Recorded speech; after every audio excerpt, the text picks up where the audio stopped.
Hi, I'm Keegan from the Consumer Council. I'm here with Mark Gibson from Post Office Ltd. Thank you. Hi, we're just going to ask a few questions just to get in the most from your local post office. So what we thought was, what are your top tips for consumers when they're returning online shopping or sending parcels at your local post office? Well, there's many things that you've got to consider when you're returning a parcel and returning your online shopping. First thing is make sure that you've notified the person you're sending it back to and got the correct information on how to send it back, because each company has different rules and ways in which they want their items sent back. Amazon, for example, will give you a barcode which you can scan in branch. And a little tip, if you do use the Amazon return service, you don't need to put a label on it as such. Once they give you the barcode, it contains all the information, and when they scan that in branch, the label that they print off will suffice, and as soon as that's scanned in the system, then Amazon should refund you, etc. if you're on Prime. So tip like that. The other thing you need to make sure of is that if it is valuable and you're having to return it, just to make sure that you return it with the proper postage on it. And I mean not just the proper cost of the postage, but the proper service. So if it's particularly valuable, anything over about £25 on value, you'd want to make sure that if something were to happen to that, you would get your money back. So I would recommend special delivery in the case like that. And the second top tip would be make sure it's well packaged and securely packaged.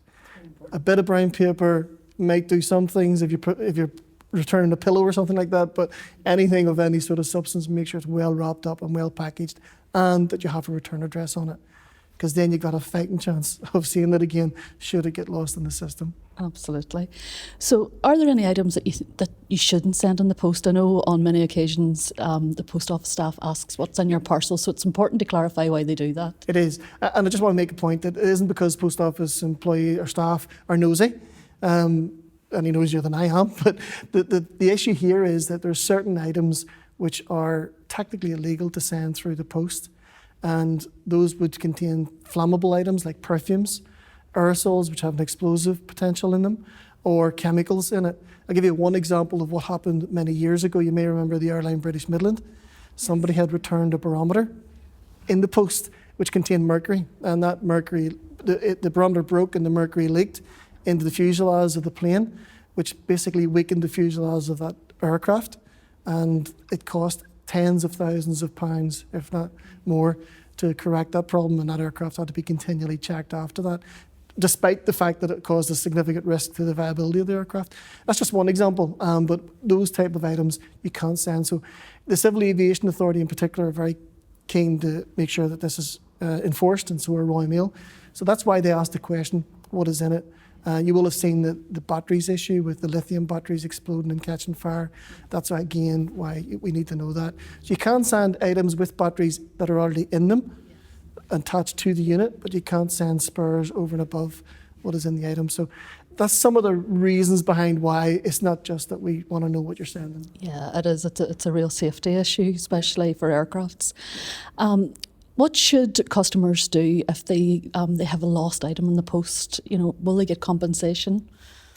This takes us back to what I said earlier about making sure you get the right product and about compensation, because each and every item that you send has its own intrinsic value, and depending on that value will depend on what service you pay for. If you, for example, buy a special delivery item, then there is a guaranteed delivery date. There's also a guaranteed compensation should it go missing. So that is a very straightforward. If you just send a normal postal, a Christmas card, for example, or a birthday card, and you've only sent it by the normal post, then there is a very limited compensation should that go lost if you have proof of posting.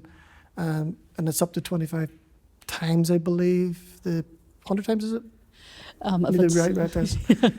think it's up to £20. Up to £20, right? Yeah. Okay, I thought it was up to £20 a person. Yeah. So if you send something like a normal birthday card or Christmas card, then and you have a certificate of posting, then you will have a very minimal ability to get some compensation, but it inevitably probably won't cover the cost of what you've had to pay in the first place.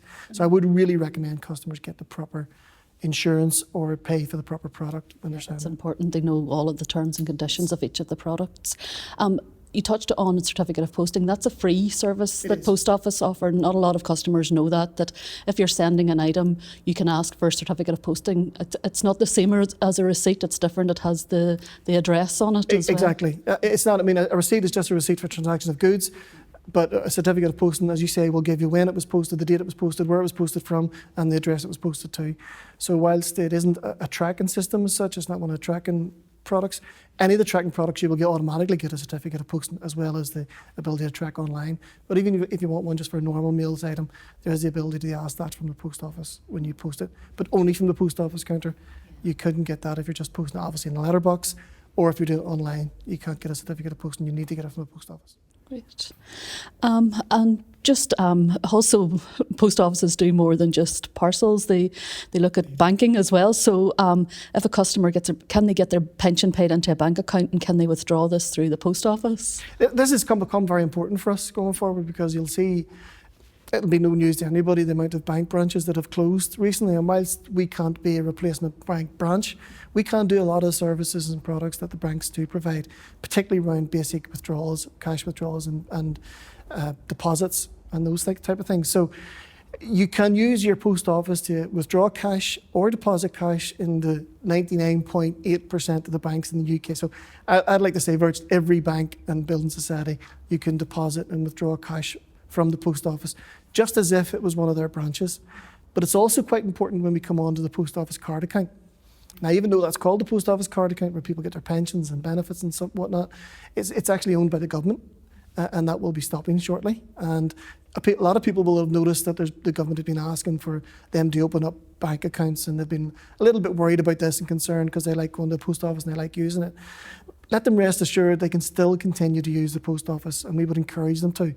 So even though it may be a different card, in this case they're using their bank card, their pension will go in their bank account, but they can still withdraw that from the post office and do transactions through the post office. We see the post office being the last bastion of cash in the high streets, in the villages, in the towns, and we think that's going to be important going forward. It's incredibly important, particularly with a lot of bank branch closures.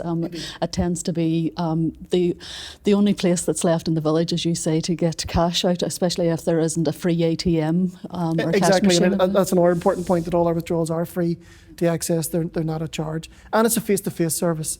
So you're not dealing with a faceless machine, you're dealing with a person, which is, I think, people welcome as well. And it's not just customers that can use the post office, it's also businesses can use it for their banking as well. Oh, indeed. And we've done a recent report, and I think well over, I think it was 56% of small businesses within the UK depend on the post office for their personal banking. So that to me shows how important the post office network is to the small businesses and even medium businesses throughout the United Kingdom, and Northern Ireland is no exception to that. So definitely, small businesses see the post office as vital, and they can do their own personal banking. We also have another service for businesses and for the larger use customers called Drop and Go. So that's the ability to go into a post office. I know people talk about post office queues, and I know you will have come to me many times about post office queues, but in actual fact, in the majority of times the queues aren't that bad, but invariably they're going to be bad early in the morning and early in the evening when people are going home. So we have this drop and go service where a business customer can come in, or a large used customer can come in, drop off the bag of mail, they leave a manifest, we stamp it, and then the branch will do that at a time before the last collection, and they don't have to then wait and hang about. So that's to try and help them as well in the businesses. Thanks very much, Mark, that's really helpful. And if you have any more queries or want any more advice, you can go to the Post Office website. There's also really useful advice there on posting, especially after Brexit, and also within the Consumer Council's website as well. Thank you.